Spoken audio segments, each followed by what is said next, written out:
Good afternoon and welcome to our sixth and final online seminar in our online course about the referendum.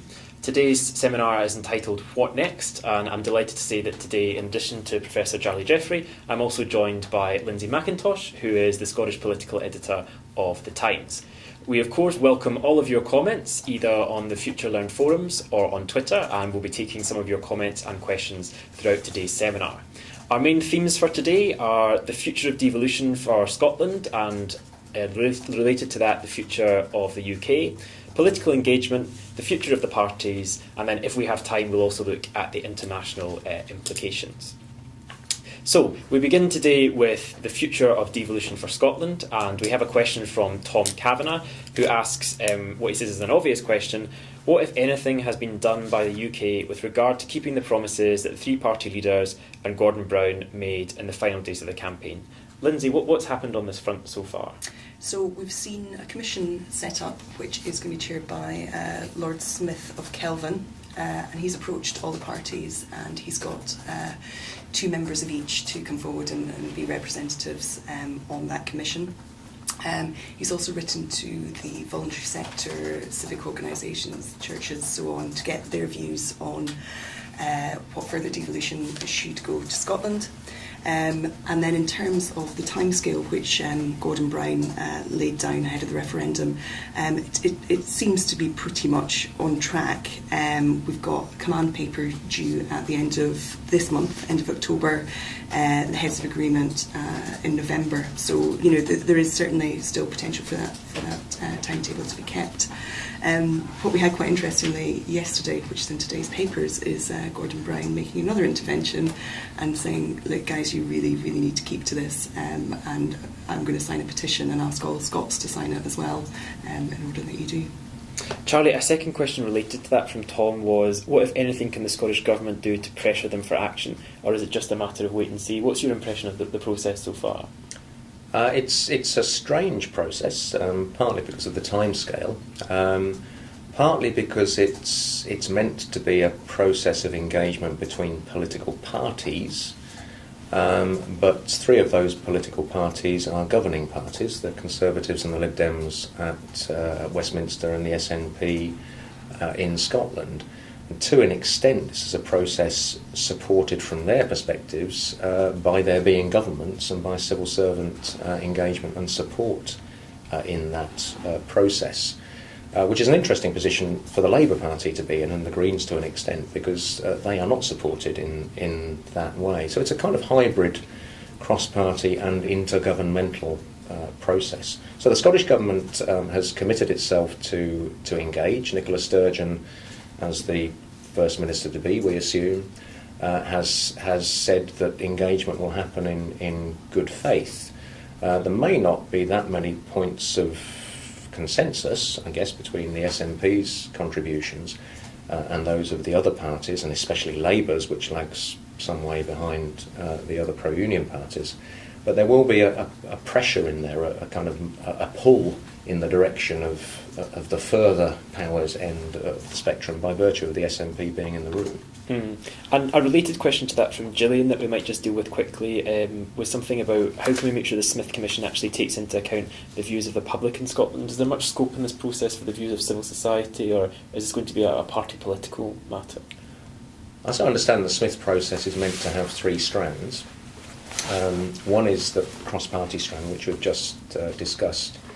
Second is engagement with civil society organisations, and a whole host of letters have gone out, and in fact we have received one as a group of researchers based at the University of Edinburgh inviting us to contribute by the end of October. So there's a civil society strand.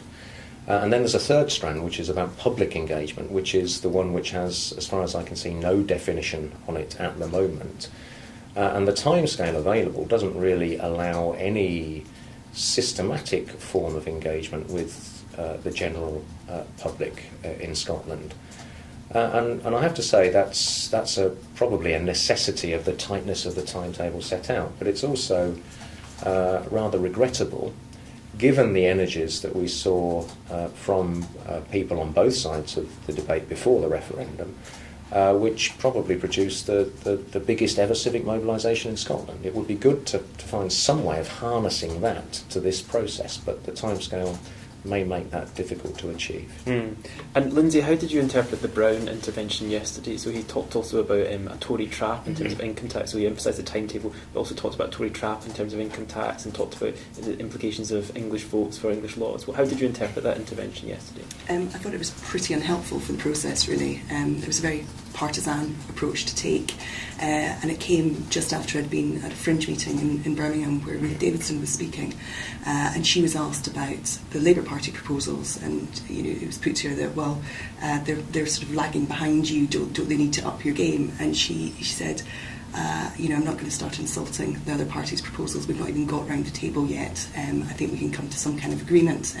It's a very sort of collegiate approach that she took. And then I was getting the train back from Birmingham, and this release from Gordon Brown dropped, which, as you say, was talking about things like Tory traps. And you just think, wait till everyone gets round the table and let's talk this out. You can see why he's doing it, because Labour have a huge problem with their income tax proposals. The Tories one is clear, they want to devolve full income tax to Hollywood, but obviously that throws open the question of should Scots be able to vote on English issues, and if they can't, that's a big problem for the Labour Party. Can I add a little bit more to that?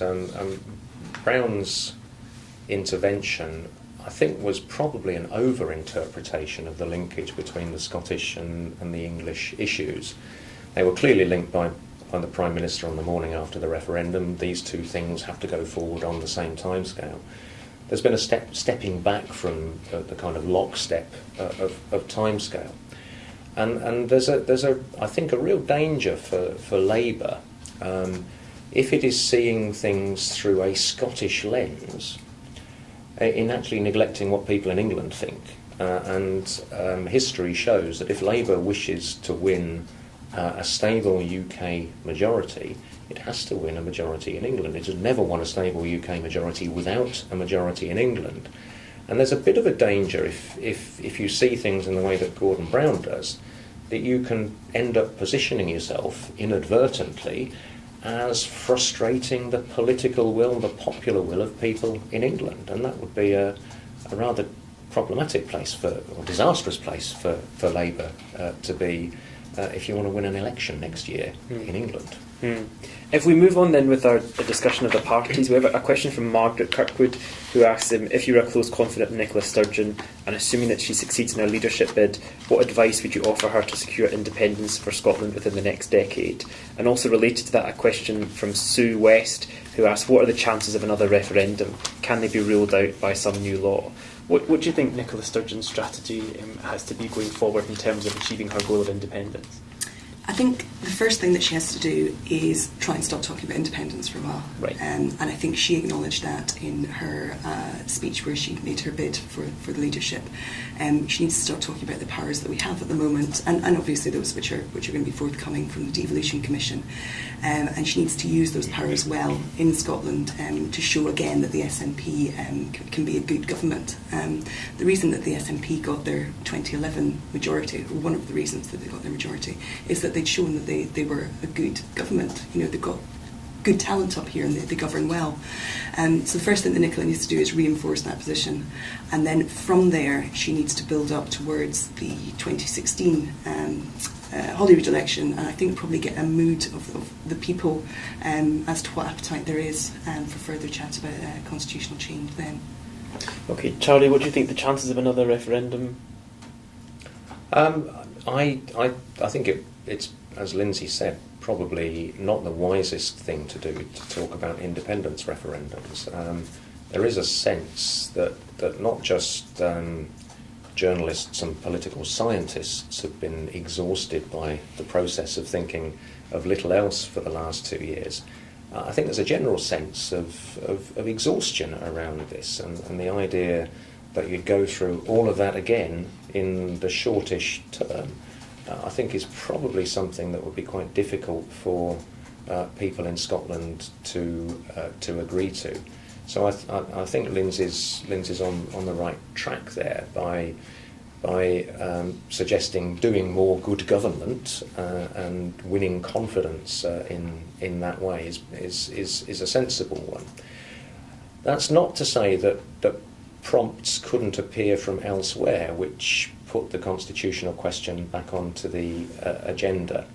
And the most obvious one of those would be about European integration.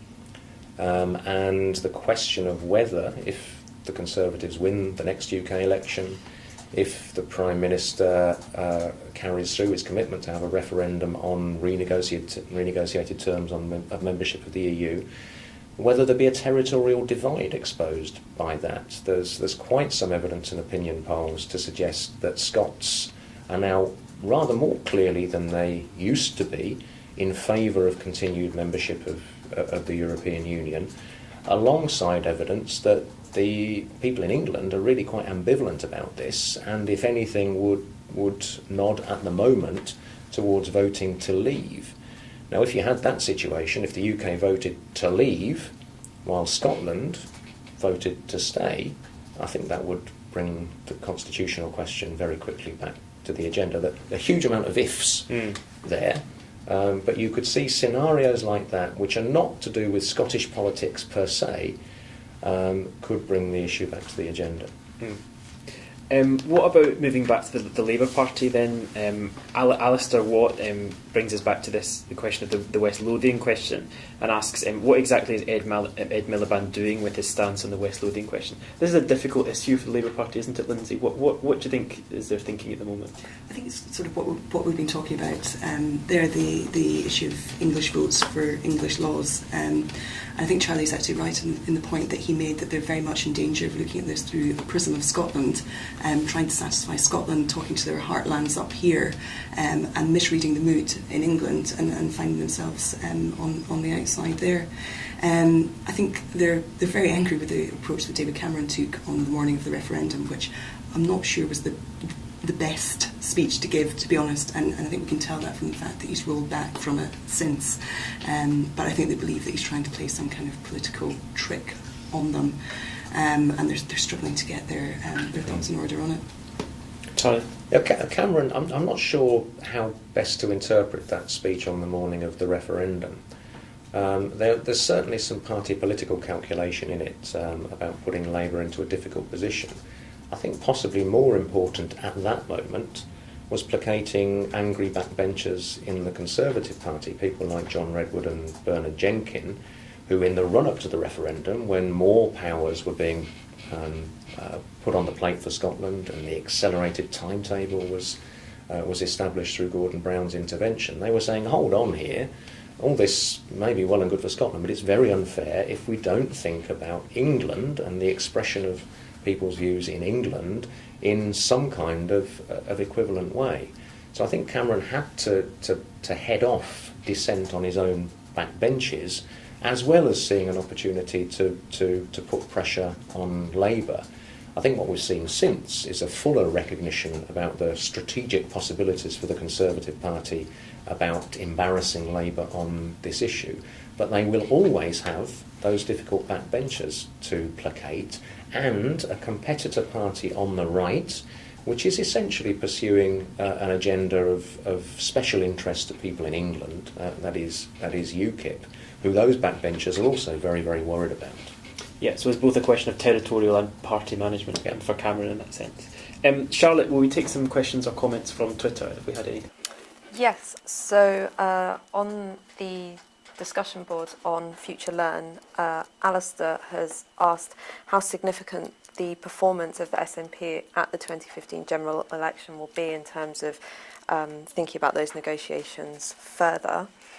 We've also had Callum on Twitter who's just tweeted us to think about the kind of English votes for English issues kind of thing, and might Scotland actually miss out on voting for UK policies, how that process actually works in terms of deciding those issues. And then a final point for clarification, Alexander on Future Learn has asked about the Commission and just wanted to confirm whether it was said that churches are going to be consulted, and wants to know why, which could perhaps extend to a discussion of how they pick who to consult with.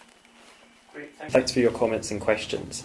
Lindsay, will we start with the idea of the SNP's performance in 2015? Do you think that will be significant in how things move forward?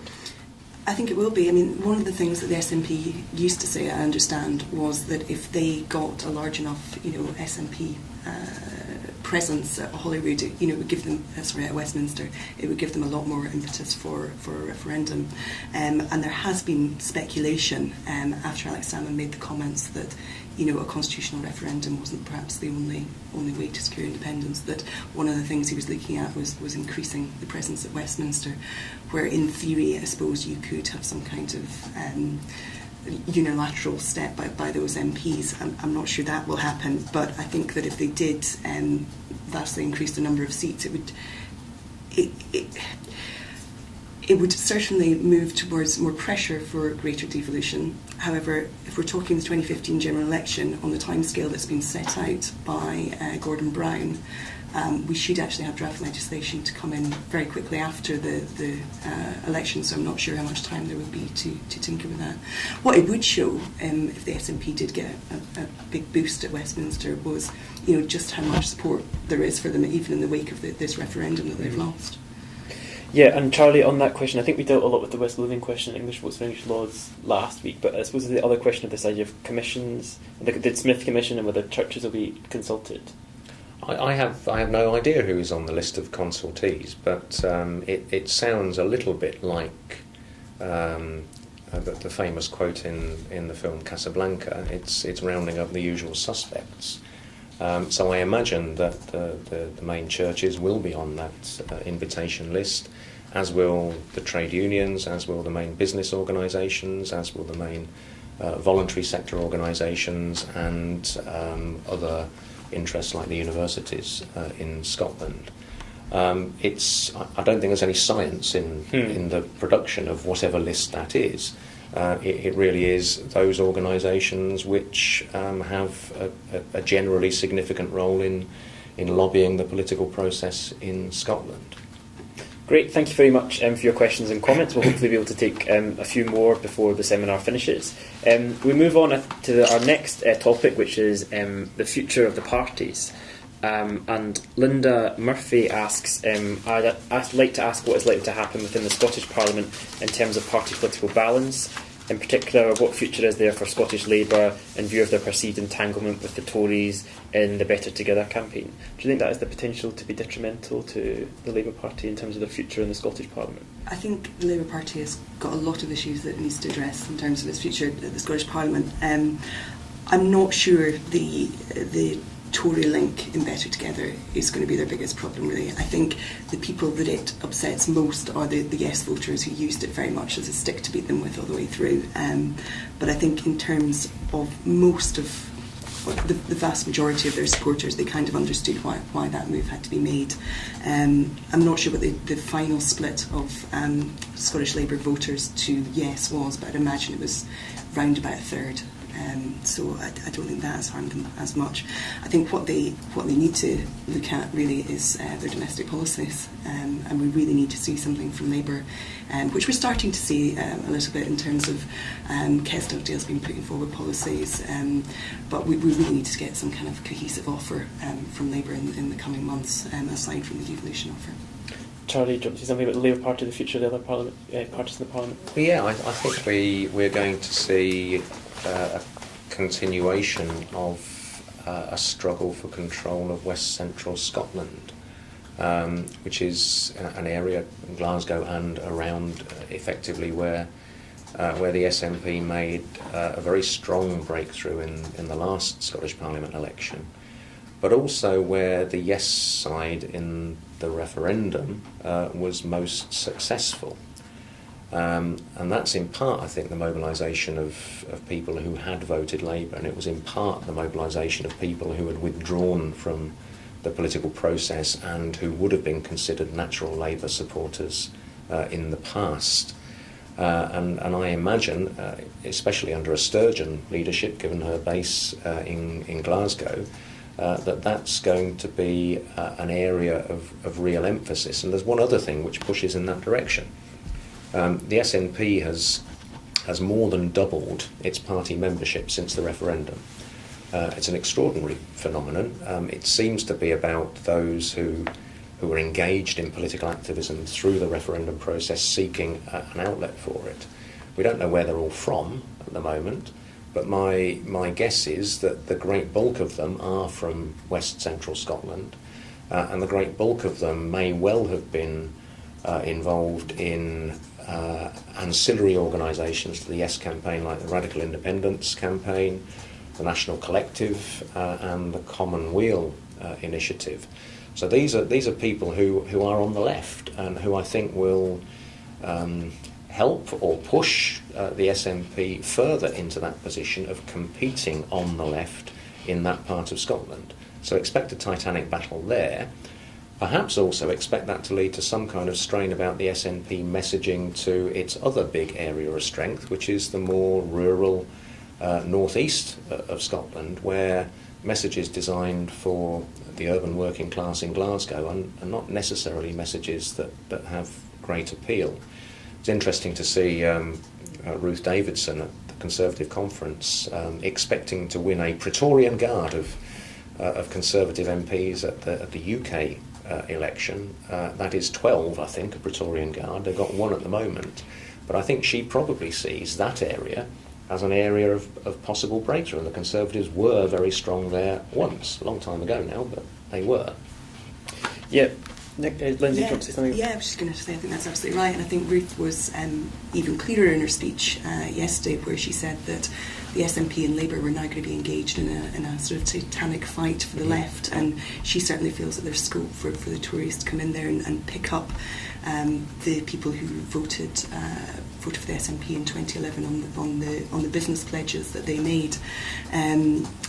I'm not sure how successful she'll be in that, but you can certainly see the strategy that there is. And I think in terms of one of the biggest issues that Nicola is going to have is resisting, and I'm not sure how much she will want to resist it, the pool which is going to come from those new members who are going to try and take the party to the left. And although we're constantly told that Scotland is a more left-wing country than the rest of the UK, I think that if you take the party too far left, we know from previous elections that it's not a great place for a centrist party to be. Do you think Nicola Sturgeon and her leadership will mean a change of substance as well as a change of style for the SNP? Is her... I think we're going to see more substance, actually. Right. I think, as I said earlier, she made clear in her speech where she launched her bid that she wanted to do more with the powers that she had at the moment. And she's a very, very impressive politician, and the things that she's accomplished before this referendum have been some of the most positive things in the Parliament. She's, when she had the health brief, she had massive command of it. It'd be interesting to see what she focuses on now. Absolutely. Will we take some more viewer questions and comments, Charlotte? Not too much on those specific issues coming through at the moment. Okay, that's fine. For the next of our topics, which is the idea, we also talked a little about last week, was this idea of political engagement. And G.R. Gordon asks, how do you propose to keep the many first-time voters engaged in the process for the long haul? For young people especially, a year can seem like forever. There's a real danger that they don't see rapid enough progress being made, that they might give up in disgust and turn their backs on the whole political process. Charlie, is there an opportunity to engage these people who voted for the first time in this referendum in a wider political process, or is it more difficult than that? Well, there's clearly an opportunity, and I would say there's a desirability of doing so. I think there's general consensus that the extension of the franchise to 16 to 17-year-olds was a success. I think there's all sorts of evidence to suggest that young voters treated that extension very seriously and thought hard about what they would do, and voted in an especially well-informed way. I think it will be hard to keep that extension to the franchise off the agenda. I suspect that's something that will be brought into the Smith Commission's deliberations, even though it wasn't part of the packages put forward by the parties before the referendum. And I think there's an opportunity too to think about how to harness that wider enthusiasm. And there, I guess I'm probably a little bit more sceptical that all of that town hall, church hall, community hall, in the pub, on the bus discussion that we saw before the referendum will continue, because I think there'll be an instinct in the political parties to say, well, that's all over now, very, very important, but now let us get on with the process of governing. And the representative institutions, the Scottish Parliament, may well have an instinct which pushes into the same place. Let's get back to conventional politics. The kind of entryism that we've seen in the SNP and the Greens is one way in which there's perhaps an antidote to that. But I do think there is cause to encourage our political parties and the Scottish Parliament and indeed the UK Parliament to reflect on the capacity to engage citizens in a pretty well-informed way with the political process that we've seen in Scotland. How can we do this more generally? Because if we can, it's good for democracy. Lindsay, did you get the impression attending, as you may have done, like these public meetings during the referendum campaign, that there was a real engagement from people in the campaign that you'd maybe not seen before in other elections that you covered? Yeah, absolutely. And I think more than that, what I found incredible was you would just walk down the street and you'd open your conversations about currency unions.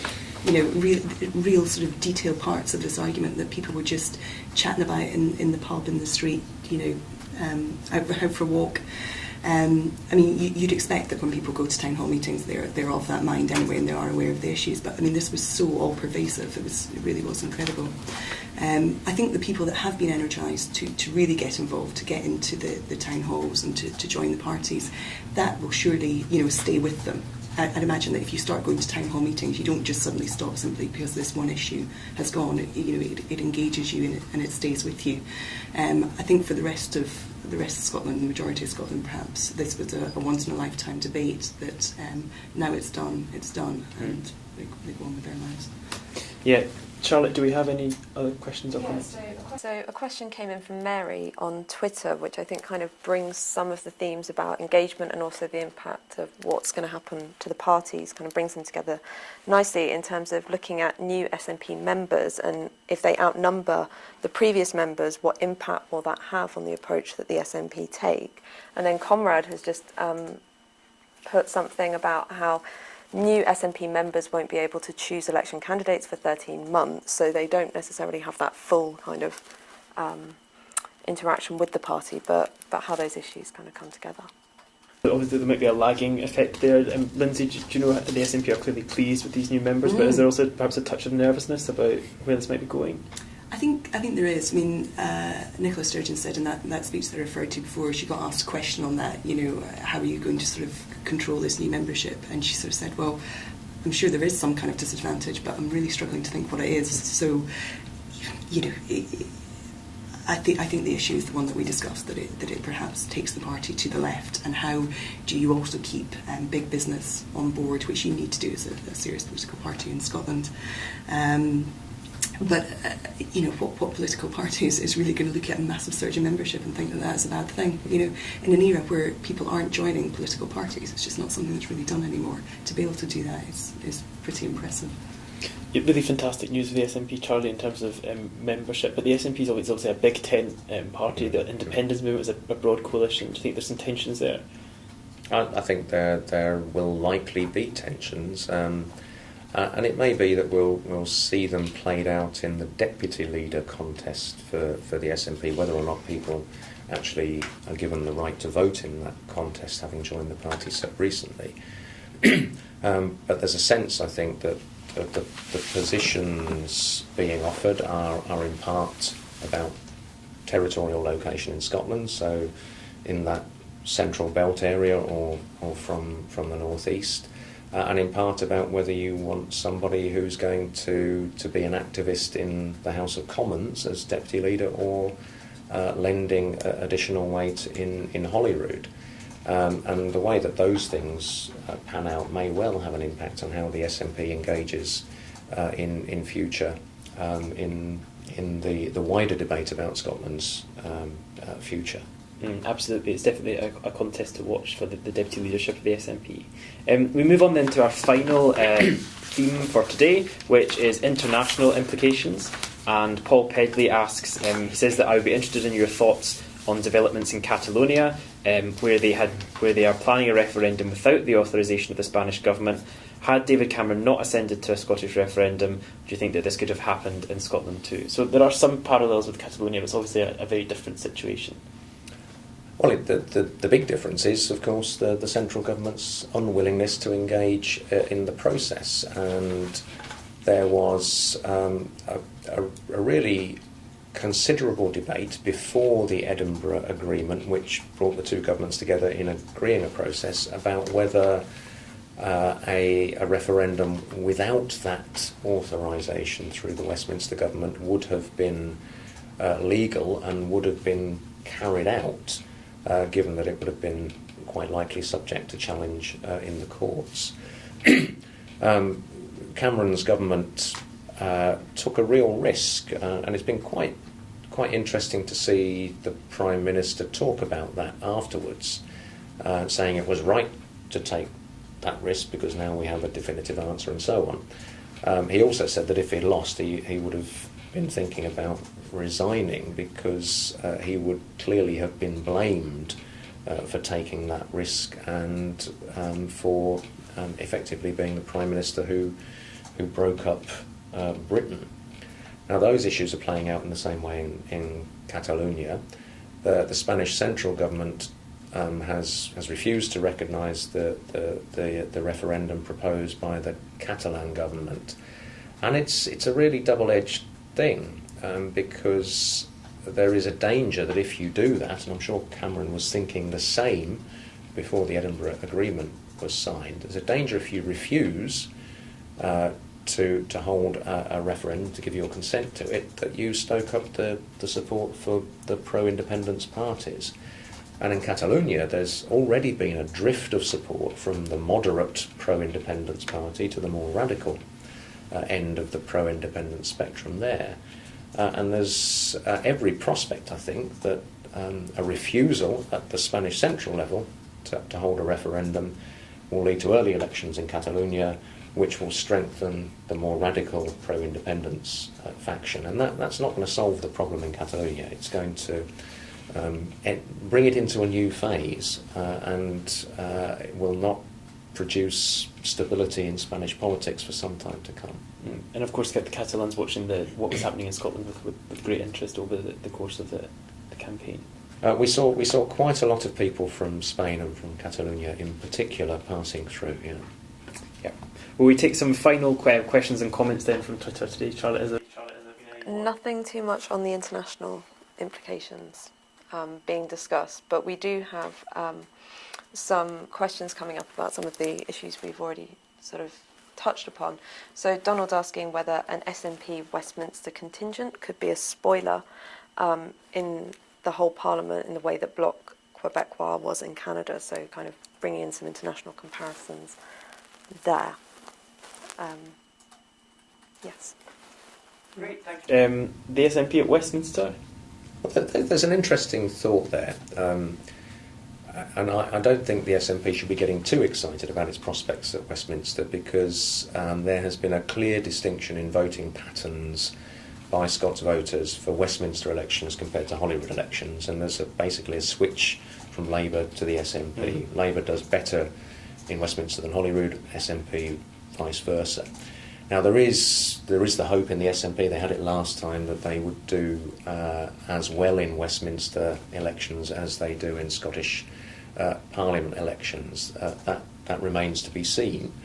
However, we did see Alex Salmond in the early days after the inconclusive UK election last time, positioning himself as part of a potential coalition or as part of a potential group supporting a Labour-led minority government.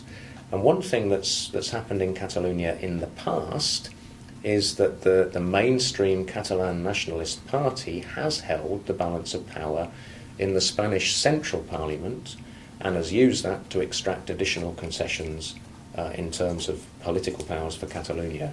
Now that's a position the SNP would absolutely love to be in, especially as a Scotland bill would be going through the parliamentary process following the work of the Smith Commission. So there's a big prize there, potentially.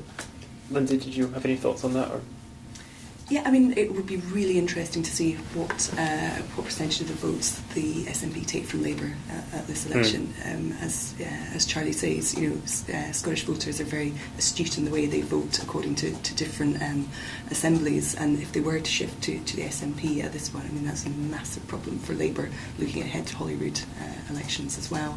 But I think it would be fascinating the affiliations that the SNP MPs would make if they had any sort of increase in their power down there. Great, thank you very much. We've now run out of time on our final seminar. I'd like to thank Charlie Jeffrey and Lindsay McIntosh for joining me to discuss today. I'd also like to thank our two teaching assistants on this course, Charlotte and Sarah, for helping us on Twitter and for responding to your comments on the Future Learn site. I'd like to thank you all for participating. Your participation, your comments have really made this course what it is, and it's been a great pleasure for us as academics to be able to engage with you and your comments and what you find interesting. I'd like to thank you for all of that, and I hope that you'll continue your interest in politics after this course. Goodbye.